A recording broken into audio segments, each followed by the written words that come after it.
Donald Trump ने अपनी एक फोटो जारी कर दी। नो मोर मिस्टर नाइस गाय, यानी मैं अब अच्छा आदमी ज्यादा देर तक नहीं रहूंगा, ये डोनाल्ड ट्रंप ने कहा। Iran can't get their act together, they don't know how to sign a nuclear deal, they better get smart soon, president Donald J Trump. Trump ने धमकी लगाई है कि ईरान को नहीं पता चल रहा कि कैसे न्यूक्लियर डील करनी है। अगर उन्हें समझ नहीं आ रही ना तो उन्हें जल्द समझ लेना चाहिए, यही उनके लिए बेहतर है। और साथ ही बंदूक हाथ में पकड़े हुए अपनी फोटोशॉप फोटो पेस्ट कर दी डोनाल्ड ट्रंप ने सोशल मीडिया पे। इसका मतलब क्या है? ये एक धमकी है जो डोनाल्ड ट्रंप ने लगाई है ईरान को कि अगर जल्द अज जल्द आप हमारे साथ कोई डील नहीं करते तो फिर हम आपके साथ ये कर सकते हैं।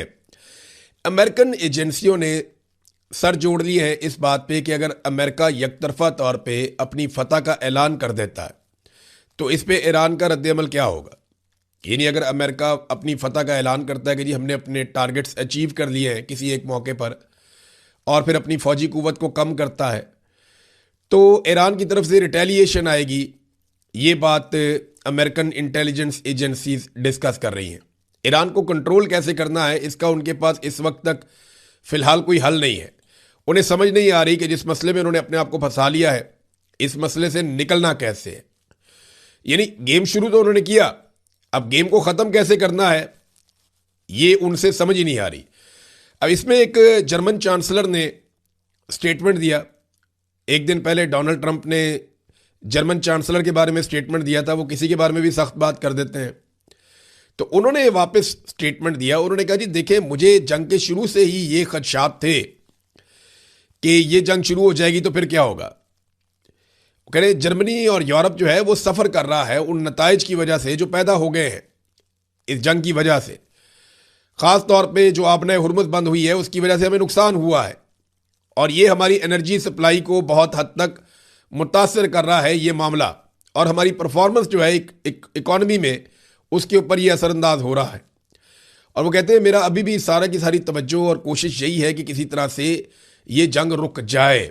लेकिन अगर ये जंग रुक जाए तो इसमें जो सबसे बड़ा मामला है वो तो आपने हुर्मुज़ का है।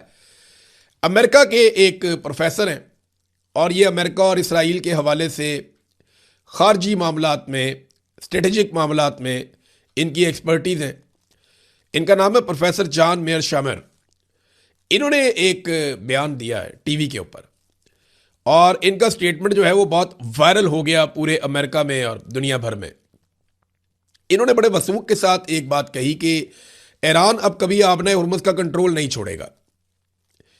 ईरानी पागल होंगे अगर इस कंट्रोल को छोड़ देंगे, क्योंकि वो फाते हैं और ये आबी गुजरगाह उन्हें स्ट्रेटेजिक एडवांटेज देती है। दूसरी बात, मार्को रूबियो और जेडी वेंस दोनों ईरान के साथ मुज़ाकराती अमल में शरीक नहीं होना चाहते। वजह यह है कि 2028 में ये लोग सदारती इलेक्शन भी लड़ना चाहते हैं, लेकिन इस जंग का फाते ईरान है। यानी जेडी वेंस भी चाहते हैं कि सदारती इलेक्शन लड़ें, मार्को रूबियो भी चाहते हैं सदारती इलेक्शन लड़ें। अब वो दोनों तो इसके अंदर कभी भी मुज़ाकरात का हिस्सा नहीं बनेंगे, क्योंकि ईरान फाते है और फाते को आपको मैदान में जो कुछ आप नहीं जीत पाते वो आप टेबल पे उससे नहीं ले सकते, बल्कि आपको फाते को कुछ ना कुछ देना पड़ता है। तो ईरान फाते है, फाते से मुज़ाकरात करते हुए अमेरिका को बहुत कुछ देना पड़ेगा, और जो भी ये सब कुछ देगा इसराइली लॉबी उसे टारगेट करेगी और इलेक्शन में जीतने नहीं देगी। यही वजह है कि ये दोनों खौफजदा हैं, मार्को रूबियो और जेडी वेंस। ये दोनों मुज़ाकरात के अंदर ईरान के साथ चीज़ें फाइनलाइज नहीं करना चाहते, क्योंकि जो भी फाइनलाइज करेगा वो बहुत कुछ छोड़ेगा। आगे मिड टर्म इलेक्शन आ रहा है, उसके अंदर आपको पता चल जाएगा कि कितना नुकसान होता है डोनाल्ड ट्रंप को इस लड़ाई को लड़ने के बाद। और एक जो उनका मामला चल रहा है एप्स्टीन फाइल्स का, वो भी कितना इंपैक्ट डालता है ये आप आने वाले दिनों में देख लीजिएगा। नाज़रीन, डोनाल्ड ट्रंप आपको पता है ढीले मुंह के साथ कुछ भी कह देते हैं। तो डोनाल्ड ट्रंप ने, बरतानवी बादशाह आए हुए हैं अमेरिका में, हालांकि बरतानिया के कुछ पार्लियामेंटेरियंस ने यह कहा था कि इनका दौरा रोका जाए वरना डोनाल्ड ट्रंप बड़ी अजीब सी सिचुएशन क्रिएट कर देगा। तो ईरान के पास न्यूक्लियर हथियार नहीं होने चाहिए, ये बादशाह चार्ल्स भी ये समझते हैं। डोनाल्ड ट्रंप ने ये बात भी कही, लेकिन डोनाल्ड ट्रंप ने एक बड़ी अजीब बात की। डोनाल्ड ट्रंप ने कहा कि अगर अमेरिका ना होता तो यूरोपीय ममालिक जर्मन बोल रहे होते। यानी हमने यूरोपीय ममालिक की बड़ी मदद की है। अगर अमेरिका ना होता तो आज यूरोपीय ममालिक जर्मनी की ज़बान बोल रहे होते या जर्मन बोल रहे होते, वहाँ डच बोली जाती है। तो ये डोनाल्ड ट्रंप ने दावा किया कि जनाब हम ना होते तो आपकी वो हालत करते जर्मन उस दौर में कि आप सारे आज जर्मन बोल रहे होते। तो इसमें फिर शहजादा चार्ल्स, अब तो वो बादशाह हैं, तो बादशाह चार्ल्स जो है उन्होंने जो इसका जवाब दिया वो बड़ा कमाल जवाब है। बोलती बंद कर दी उन्होंने डोनाल्ड ट्रंप की। उन्होंने कहा जी मैं ये कहने की जिसारत कर सकता हूं कि अगर हम ना होते तो आप आज फ्रांसीसी बोल रहे होते, क्योंकि फ्रेंच भी इन पे चढ़े हुए थे और उस वक्त जो है वो बरतानिया उनके लिए एक ऑक्सीजन बन रहा था। तारीख है बड़ी जालिम है और इनको बादशाहों को ख़ास तौर पे तारीख का बहुत पता होता है। इनके पास वो तारीख भी होती है जो नॉर्मली आपको किताबों में नहीं पढ़ाई जाती। तो शहजादा चार्ल्स के जवाब पे वहाँ बड़े कह लगे कि जनाब अगर हम जर्मन बोल रहे होते, आप हमारी मदद ना करते, तो अगर हम आपकी मदद ना करते तो आज आप फ्रांसीसी बोल रहे होते, आपकी ये हालत होती। अच्छा, डोनाल्ड ट्रंप ने यह भी कहा कि मेरी वालदा को बहुत पसंद था, बहुत प्यारा लगता था शहजादा चार्ल्स, और वो कहती थी देखो कितना अच्छा है, वो मेरी वालदा का क्रश था। वह अमेरिकन सोसाइटी में ये चीज़ें बुरी नहीं मनाई जाती, लोग बड़ा इंजॉय करते हैं इन बातों को। हमारे यहाँ थोड़ा सा लोग इसको अलग तरह देखते हैं, वहाँ पे और तरह देखते हैं। सोसाइटीज़ का अपना अपना फ़र्क होता है। बरतानवी सफ़ीर की इस मौके पर जब बरतानिया के बादशाह मौजूद हैं अमेरिका में, तो बरतानवी सफ़ीर की एक ऑडियो लीक हो गई। ये बड़ी इंटरेस्टिंग ऑडियो है। उसमें ये कहते हैं कि अमेरिका का खसूसी ताल्लुक़ बरतानिया के साथ नहीं है। हाँ, ये ज़रूर है कि हमारे अमेरिका के साथ ताल्लुक़ आता है, लेकिन ख़ास ताल्लुक़ हमारा बरतानिया और अमेरिका का नहीं है। अमेरिका का ख़ास ताल्लुक़ सिर्फ इसराइल के साथ है, ये बरतानवी सफ़ीर ने कहा है। बरतानवी अखबार फाइनेंशियल टाइम्स की रिपोर्ट के मुताबिक लीक होने वाली ऑडियो में बरतानवी सफ़ीर ने कहा कि अमेरिका और बरतानिया के, और ये अमेरिका में बरतानवी सफ़ीर है, अमेरिका में जो बरतानवी सफ़ीर है सर क्रिश्चियन टर्नर, इन्होंने ये स्टेटमेंट दिया और टेलीफोन के ऊपर इनकी ऑडियो कॉल लीक हो गई। और इस मौके पर लीक हुई जब बादशाह मौजूद है अमेरिका में। यहां भी एक बड़ी पॉलिटिक्स होती है, ऐसे मौके पर ये वाली कॉल लीक हो जाना ये इतना सादी बात नहीं है, और लीक होके फौरी तौर पे ये चीज़ की तशहीर भी होगी। हालांकि जो ब्रिटिश गवर्नमेंट है उन्होंने ये कहा दफ्तर खारजा ने कि ये सफ़ीर की ज़ाती राय और ख्यालात हैं, हुकूमत का ऐसे कोई ताल्लुक़ नहीं है। तो सफ़ीर ने जो कहा, जो ऑडियो लीक हुई उसमें कहा कि अमेरिका और बरतानिया के दरमियान करीबी ताल्लुक़ ज़रूर है, लेकिन ख़ास तौर पर दिफा और मईशत के शोबों में ताहम आलमी हालात तेज़ी से बदल रहे हैं। आज अमेरिका का जो ख़ास दोस्त है या ख़ास ताल्लुक़ है वो इसराइल के साथ है।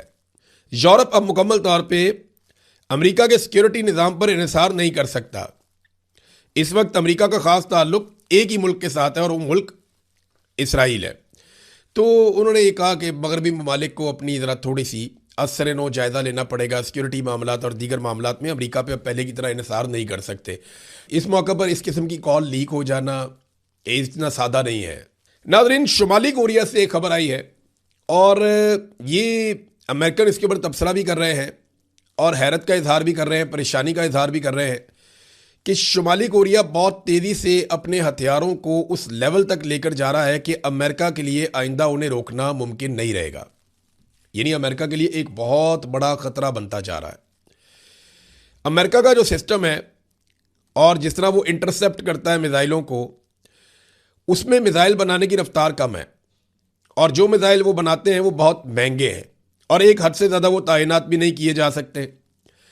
तो नॉर्थ कोरिया जो है वो सालाना 12 से 15 वॉरहेड्स बना रहा है, जो बहुत बड़ी तादाद है। एक वॉरहेड को या एक बड़े मिज़ाइल को, जो बैलिस्टिक मिज़ाइल आता है, उसको रोकने के लिए 2-2, 3-3 इंटरसेप्टर्स भी बाज़ औक़ात लगते हैं। तो शुमाली कोरिया इस तादाद को इतनी तेज़ी से बढ़ा रहा है कि अमेरिका के लिए फ्यूचर में इन्हें रोकना मुमकिन शायद नहीं होगा। अच्छा, उसमें ये बताते हैं कि नई टेक्नोलॉजी आ रही है शुमाली कोरिया के पास, जिसमें वो सॉलिड फ्यूल मिज़ाइल्स बना रहा है और इसके अलावा बहुत सारे डिकॉय मिज़ाइल्स बना रहा है। यानी ऐसे मिज़ाइल जिनके अंदर कोई बारूद नहीं होता, वो बहुत सस्ते बनते हैं और बड़ी तादाद में वो भी लॉन्च कर दिए जाते हैं। तो जब ये सिस्टम में दाखिल होते हैं तो वो सिस्टम बौखला जाता है। ये काम ईरान ने भी किया था।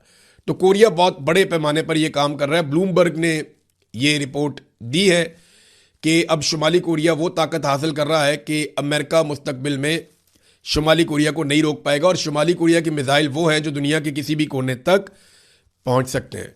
आखिर में नाज़रीन एक खबर छपी है और ये भी एक अमेरिकी जरीदा है द अटलांटिक, उसके अंदर ये दावा किया गया है कि डोनाल्ड ट्रंप से ईरान जंग की हकीकत छुपाई जा रही है। यानी पूरी तरह से डोनाल्ड ट्रंप को नहीं मालूम कि ईरान जंग के असरात क्या हैं और मामला कहाँ पहुँच गया। देखिए, अमेरिकन एस्टेब्लिशमेंट भी तो है, वो जब चाहते हैं किसी लड़ाई में किसी को उतारना वो उतारते हैं, वो जब चाहते हैं लड़ाई को ख़त्म करना वो लड़ाई को ख़त्म करते हैं और वो अमेरिकन सदूर को इस्तेमाल भी करते हैं बाद वक़्त गलत इन्फॉर्मेशन देकर।